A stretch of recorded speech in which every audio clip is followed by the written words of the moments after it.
This channel is part of the History Hit network. History Hit is a streaming platform that is just for history fans, with fantastic documentaries covering fascinating figures and moments in history from all over the world. There is a great collection of religious history content available to History Hit subscribers, from the Crusades to the birth of Islam. There are plenty of topics to choose from for your next documentary fix. We're committed to bringing history fans award-winning documentaries and podcasts that you cannot find anywhere else. Sign up now. Just be sure to use the code PARABLE at checkout. After Pope Benedict left office on February the 28th, 2013, ancient church protocols were dusted off to prepare for these most mysterious elections. Speculation was rampant, and bookmakers took bets on who would come out Pope. An Irish bookmaker, Paddy Power, is taking bets on who will be named. We don't see this as sinful or anything. For us, it's just entertainment. And we've been running a money-back special in which if the Cardinals elected a black pope, we would refund all losing bets. So we were putting our neck on the line for upwards of $1 million had they elected someone like Cardinal Turkson of Ghana. Thankfully, our prayers were answered, and that's been ignored. Benedict ordered an investigation into the scandals. A report was delivered in December 2012. The mysterious contents of that dossier remain one of Italy's best-kept secrets. The Vatican spokesman, Father Federico Lombardi, informed the media. The Pope has established that the report will be available to his successor. This, let's say, is the content, and he confirms the fact that the contents of the report have not been revealed to others. So it is known only to those who wrote it and to himself. Despite chaos in the Curia, Pope Benedict made one last pastoral journey to Latin America, where a third of the globe's Roman Catholics live. First, he was invited by Fidel Castro, and then by Raul Castro. The choice of our country for his visit to Latin America, and as his last journey, is, in itself, very significant. In se stesso molto significativa. For him, 85, 86, getting feebler, and he had been with Pope John Paul the last years of his life when really he could do nothing, and there were a lot of cardinals I knew who thought maybe he should resign, you know, after 2000, and I saw him once or twice then, and certainly he wasn't capable of ruling the church. Benedict chose to spend the rest of his life here, within the Vatican walls, in this convent specially restored as his new living quarters. As the day of his departure approached, his last appearances did little to lift the veil of mystery over why he stepped down.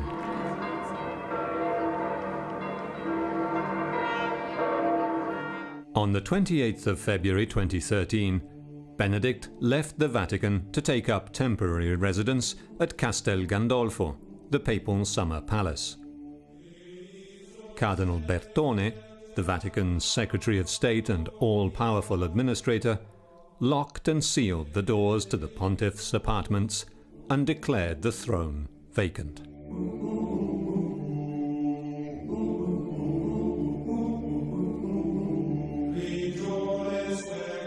The cardinals of the Catholic Church soon descended on Rome to elect a new pope and confront the institution's worst crisis in decades.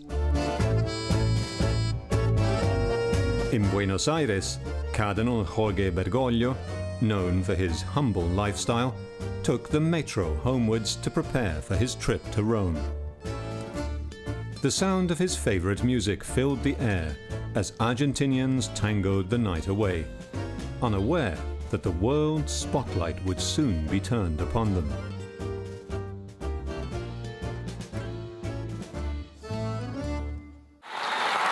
Pope Benedict appeared in public for the last time in Castel Gandolfo, where he saluted the crowds before retreating from the Vatican stage.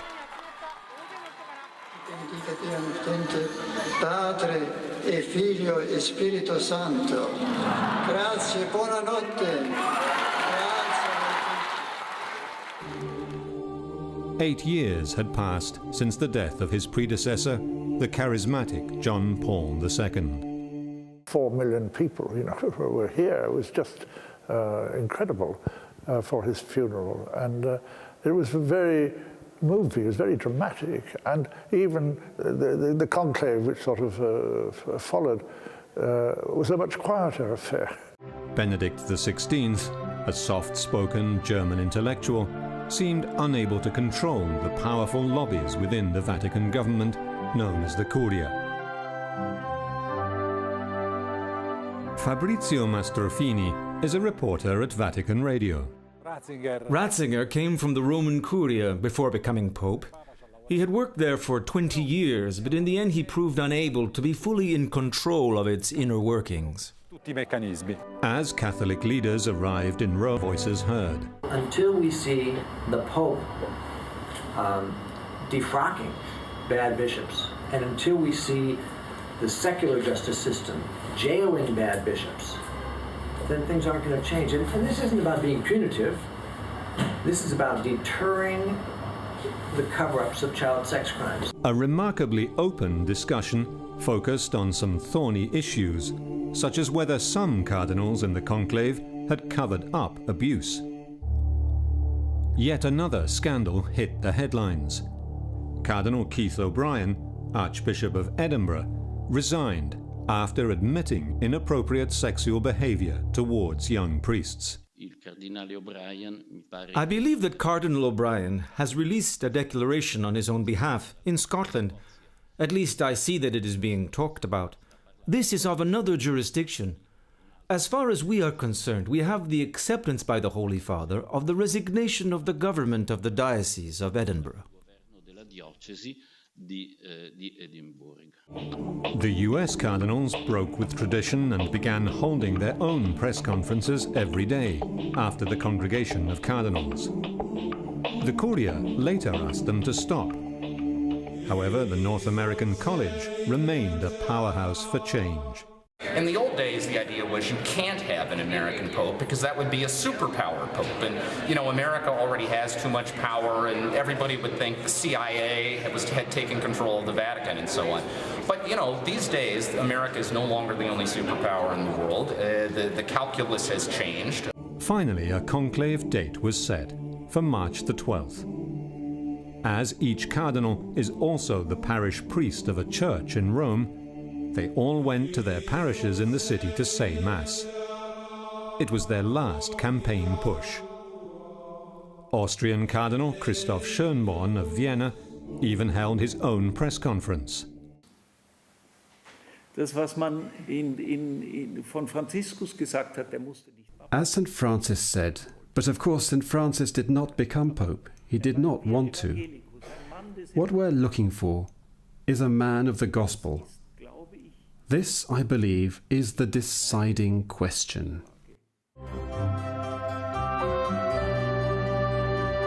On the morning of March the 12th, 180 cardinals celebrated a Mass to pray that all would go well in the conclave about to commence.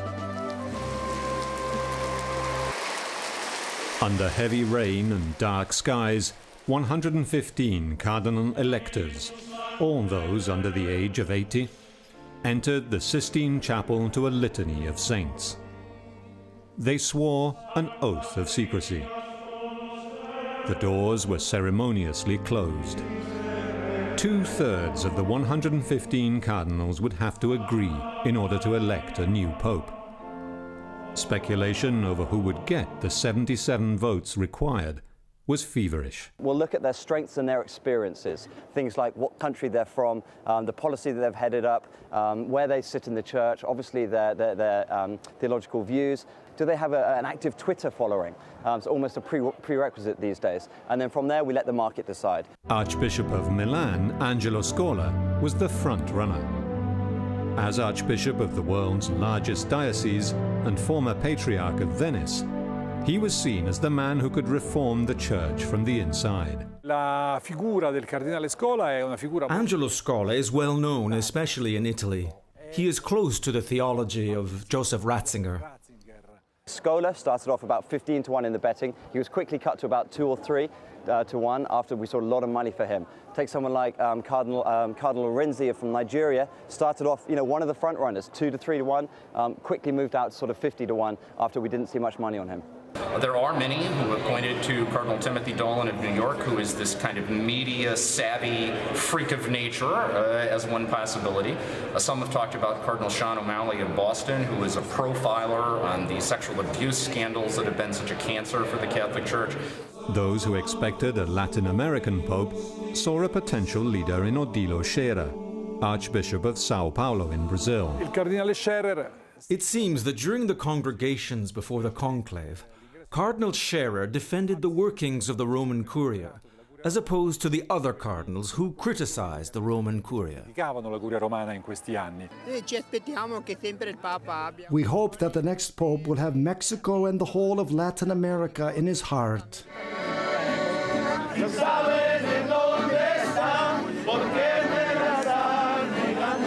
As the faithful and the curious descended on Rome, a circus-like atmosphere permeated St. Peter's Square.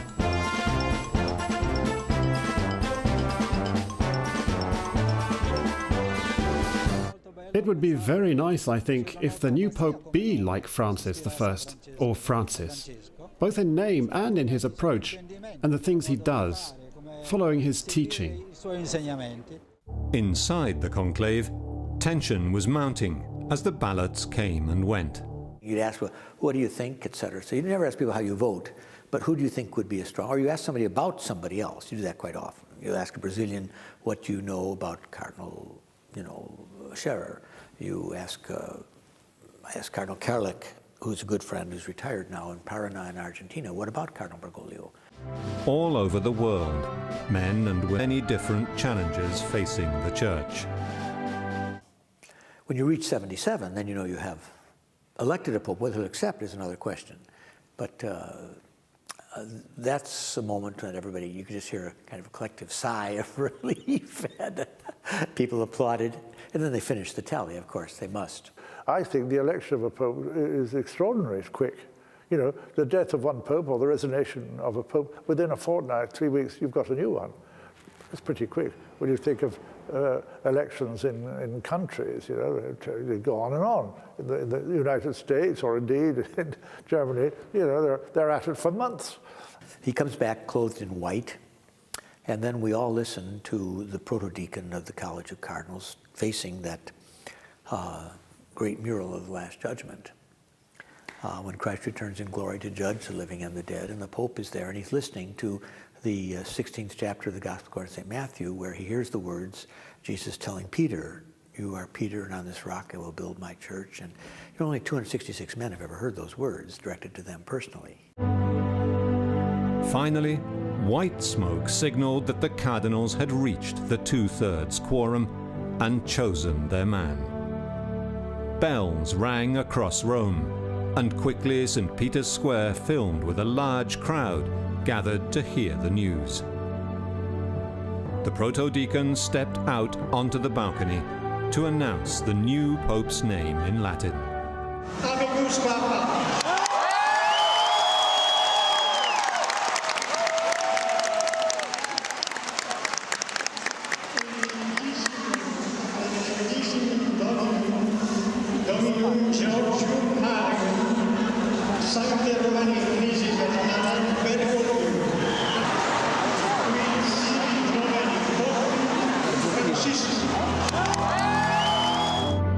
Mario Bergoglio was the Cardinal Archbishop of Buenos Aires and had been the runner-up to Joseph Ratzinger in the previous conclave.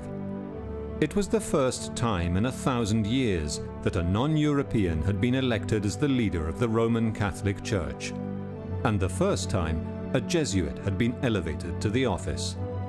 It signaled radical change.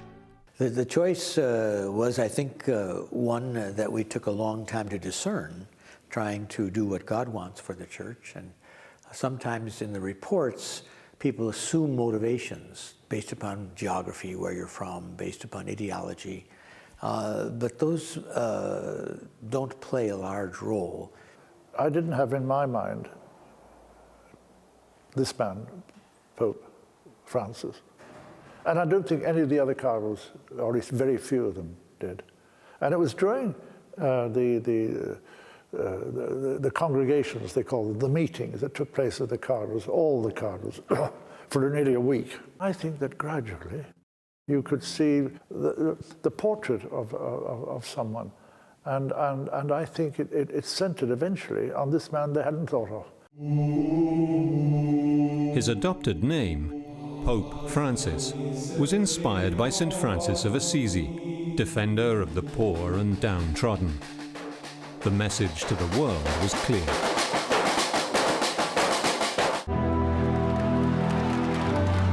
White smoke billowing from a copper chimney was a sign to the world that one of its most powerful leaders had been chosen in the secrecy of the Sistine Chapel.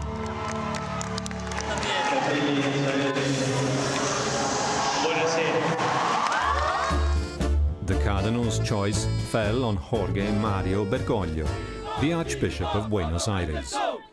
The enthusiastic crowd celebrated the new pope, even though his election had come as a surprise to all.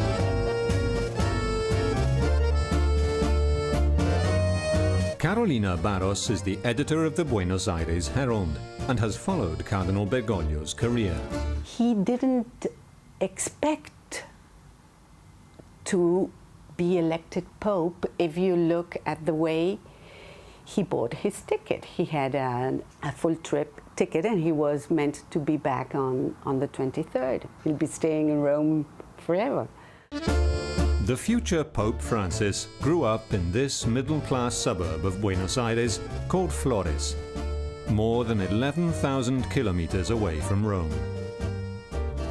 Now almost completely rebuilt, this is the house where he was brought up by a family of Italian immigrants. Just round the corner is his primary school.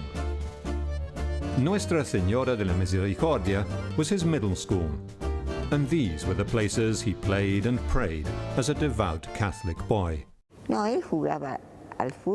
Here he played football when he was a small boy, 5 years old. When he was bigger, he played football with his friends in the square. He was a vivacious child, known for his special charm. There was another sister who died at 110 years of age, and he'd ask, "What was I like when I was a kid?" And she'd answer, "A little devil." The sister was wonderful. She was immensely attached to him.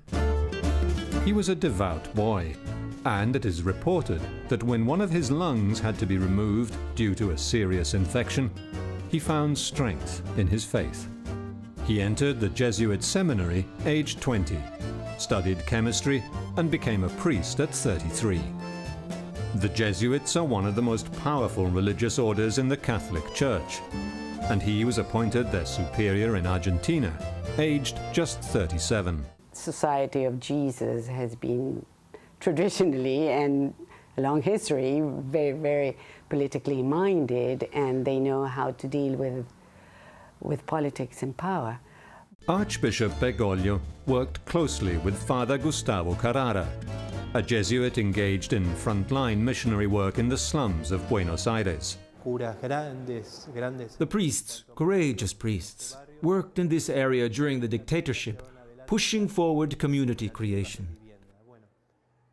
Today, our work moves forward in the same spirit, although the challenges are very different today, because now these areas are more structured than before, and our idea is how do we integrate these areas into the wider city? In 1976, a military junta seized power and proceeded to kidnap and murder thousands of people, among them those who preached the gospel as a manifesto of social justice. The actions of the Roman Catholic leadership during the so-called Dirty War are the subject of heated criticism, some of it aimed directly at Jorge Bergoglio. As head of the Jesuits in Argentina, He was responsible for 2 priests who were kidnapped in the Bajo Flores slum in Buenos Aires. Their story is intimately connected with the tragic death of Monica Mignone, a devout Catholic teacher and volunteer who worked with them. Mercedes Mignone is her sister.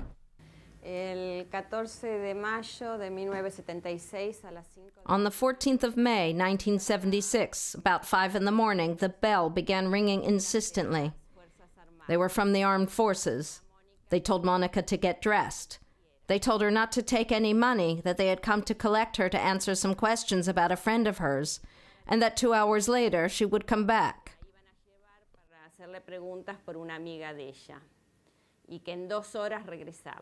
Fathers Francisco Jalix and Orlando Jorio were Jesuit priests who worked with Monica. They were kidnapped a week later in the shanty towns where the destitute of Buenos Aires lived and where urban guerrillas found refuge. Then, more or less a week later, they went to the slum of Bajo Flores, and there they took away 2 priests, Jalix and Jorio, and a group of catechism teachers. Monica's father was determined to find out what had happened to her. He discovered that she and the priests had been taken to this detention center, the infamous School for Naval Mechanics, or ESMA, where dozens of detainees died under the dictatorship. When my father found out what the situation was, also with Jalix and Jorio, Montes, who was a member of the military at the time, said, "Oh, but it's the Navy that has them." And a few days later, the 2 priests reappeared. And we think that in this case, in this situation, the fact that our father found out has a lot to do with the fact that they were freed. Jorge Bergoglio, however, says it was he who intervened with high-ranking Admiral Emilio Macera to have them released. He testified to this effect before an inquest in 2005. Bueno, mire, Macera, yo quiero que aparezcan. Me levanté y me fui. What happened to these 2 Jesuit priests, seen here saying Mass with their superior, Bergoglio, is at the heart of the criticism leveled at the new Pope by one of Argentina's leading journalists, Horacio Verbitsky. This is a document which, in 1979, Bergoglio delivered to the government of the dictatorship asking for the renewal of Jalix's passport. In this second document is the recommendation of the official who received it, rejecting the request. Although these documents are not signed by Jorge Bergoglio himself, the government official claims that his decision was based on Bergoglio's reports. In the third document, the same official with the same signature explains what the reasons are, and they are exactly the same as what Jalix and Jorio said Bergoglio was saying about them. Subversive activity in female religious institutes, conflicts of obedience, detainment in the Navy School for Mechanics. They weren't detained, they were kidnapped, which is not the same. He was accused with Father Jorio of suspected contact with guerrillas. These documents were delivered to us by Father Bergoglio himself.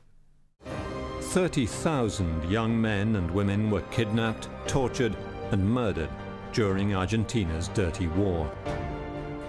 Human rights campaigner Emilio Mignone would discover just how ambiguous the church hierarchy was.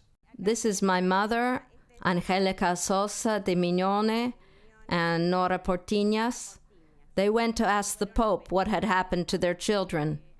But the church, or rather the hierarchy of the church, did nothing. La iglesia nunca, o sea, la jerarquía de la iglesia nunca se ocupó.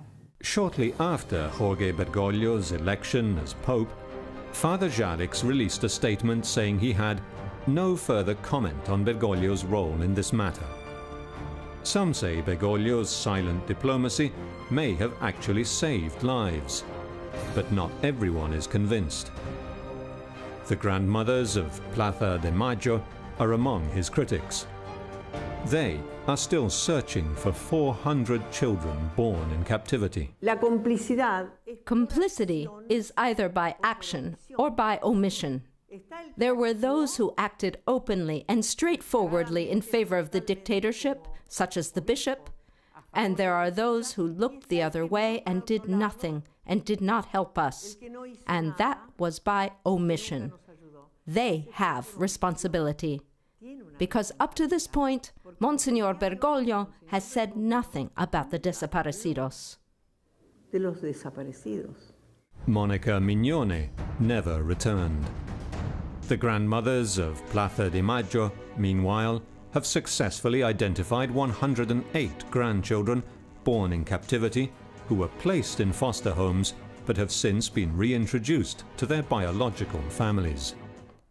We estimate that around 30,000 people were kidnapped during the dictatorship, and among them 500 babies, of whom we have found 108. Now they are grown men and women. 108. Ya son hombres y mujeres ahora. That period when the church would go to the slums, but on the other hand would keep quiet on what was going on, was in a way sent to the archives, and nobody wanted to talk about that.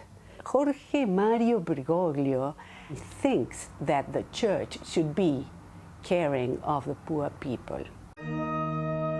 That dedication to the poor is clear here in the very church where Monica Mignone used to work with Fathers Jalix and Giorgio. This is where her sister was married. The typical inhabitant of this slum is the laborer, the worker, the woman who wants a better life for her children and has to leave them to work outside the home. The barrio of Bajo Flores is on the southern outskirts of the city. These teenagers are traveling across the city to participate in a special mass for two young men about to enter the local seminary. The celebration is an expression of the fervent popular Catholic culture that thrives here.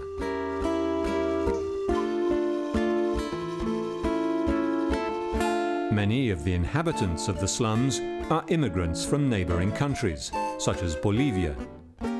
They bring with them their own traditions. By engaging with the poor of the slums, the Archbishop Jorge Bergoglio came to know intimately the realities of wider Latin America. In the barrio on the other side, they hold the very popular feast of the Virgin of Copacabana, who is the patron saint of Bolivia. And here, there are many people who have immigrated from Bolivia. It's a festivity that attracts more than 30,000 people who come from the different areas of the city and Greater Buenos Aires to venerate the image of the Virgin and dance their native dances.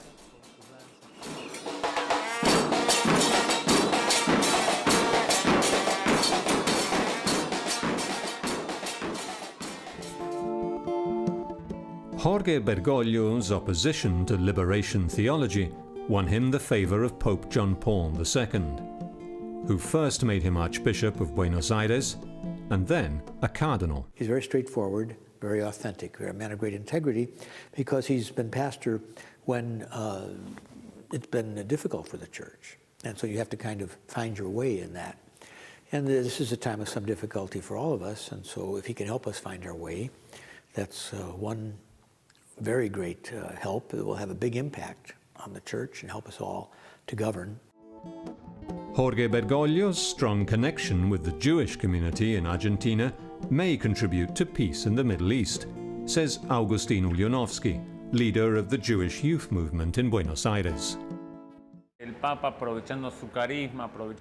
Pope can use his charisma and can use the relations he's developed with the Jewish community in Argentina to open a channel of dialogue, to bring an end to this conflict that is so harmful to everyone.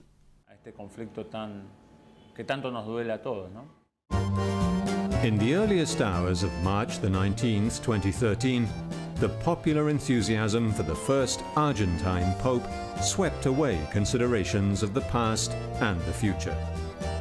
Crowds gathered in the Plaza de Maggio. In Rome, thousands massed in St. Peter's Square. The mood was festive. Jorge Bergoglio was about to become the Holy Father of the whole Roman Catholic world.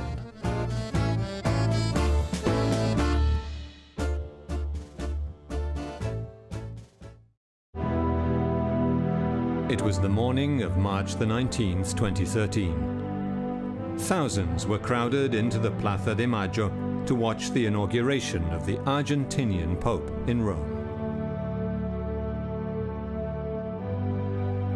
Less than 3 weeks after his predecessor had resigned, the Roman Catholic Church had a new leader.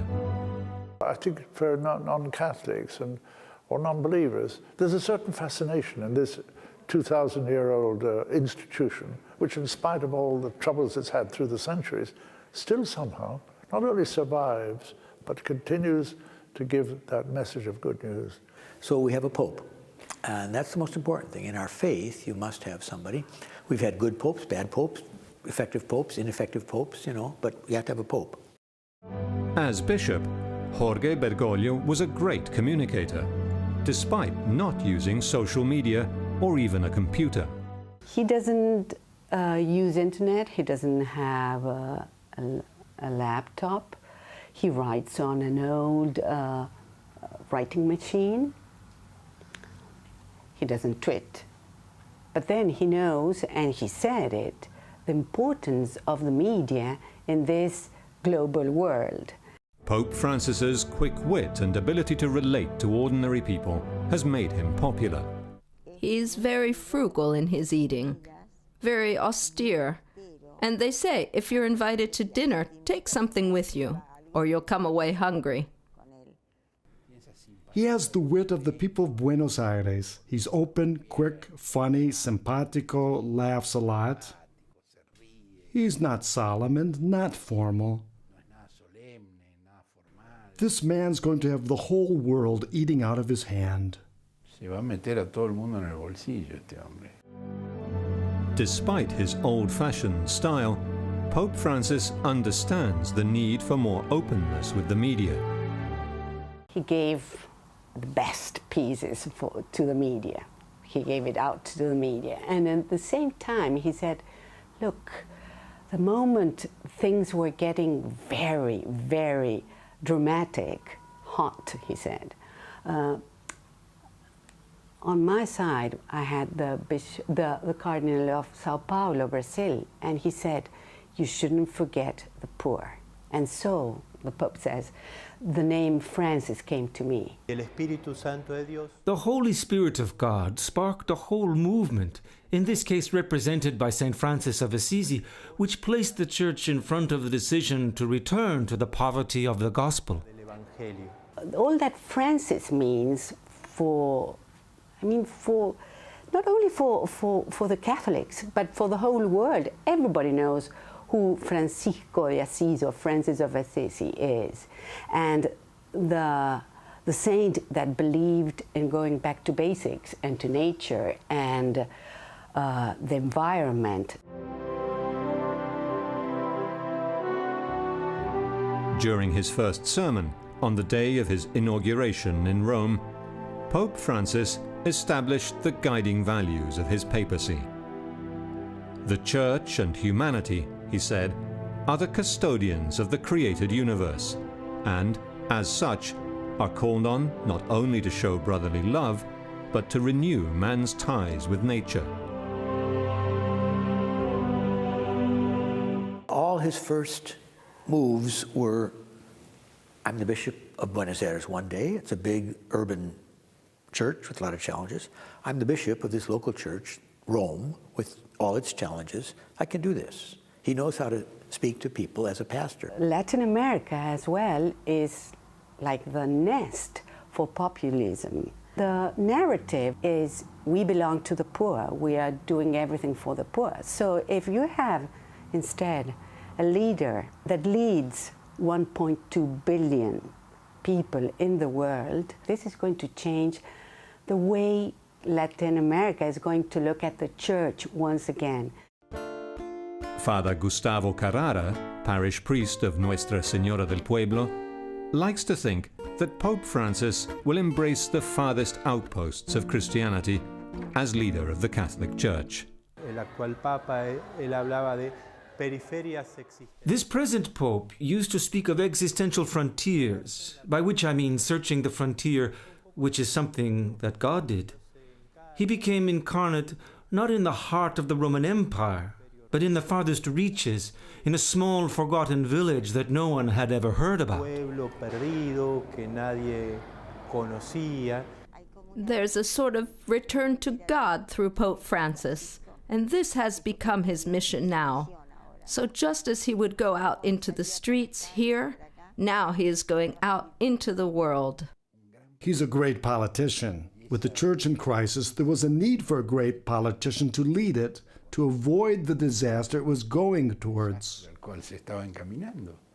The church knows. The church has archives. The church has witnesses. We ask them to help us. Now he's got to make a lot of choices about things he never had to think about much, so he needs the help of our prayer and support and all. He needs a lot of advice. But his biggest strength is, I think, his simple integrity, where, there's nothing manipulative about him or false. And that comes across, and that will give us all courage to govern well, too. In any case, the truth should never be hidden. The truth does not offend. The church is about keeping alive the message of Jesus Christ, which is one of love of God and mercy of God, and also giving hope and meaning to people, a hope even beyond the grave. And now people, that's good news if it's preached and witnessed to by a generous and sacrificial life. This Pope, Pope Francis, is a one who I think gives more emphasis to that by his personal witness. On March the 19th, 2013, Jorge Mario Bergoglio was installed as the 266th Pope and Bishop of Rome. Roman Catholics the world over will remember this day as the beginning of a new era for their 2,000-year-old church, with his powerful message reaching the farthest frontiers of this global faith.